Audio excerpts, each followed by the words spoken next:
मौरिया पहिनी बाबू मौरिया पहिनी बाबू घुमले आंगनवा ना लागे अम्मा घरवा में मनवा ना लागे अम्मा घरवा मनवा।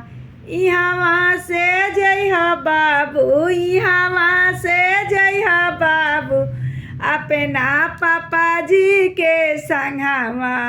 इहवा से जइह बाबू भैया जी के संगवा। उहवा से अइह बाबू दुल्हन के संगवा। हुआवा से अइह बाबू दुल्हन के संगवा।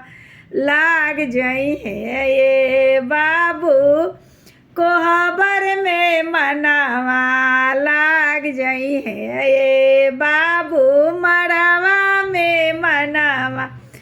अरे सुटवा पहिनी बाबू घुमले आंगनवा ना लागे ये दीदी घरवा में मनवा ना लागे ये चाची घरवा में मनवा।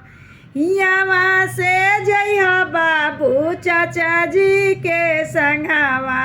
हियावा से जइह बाबू अपना जीजा जी के संगवा। लाग जइहन ये बाबू कोरवे में मनवा लाग जइहन ये बाबू थोरवे में मनवा। अरे अब तो किस्म किस्म के गाड़ी चलल बा।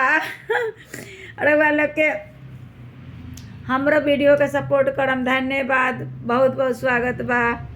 आ कल चौथ के व्रत बा कि चौथ करे के बनू हमू चौथ करे नी उहे हम एबर सब सामान नु तैयारी करत रहनी है चौथ भूखे खातिर। कल हमनियों के बाटे तो वही से वीडियो दिन में ना डलनी है।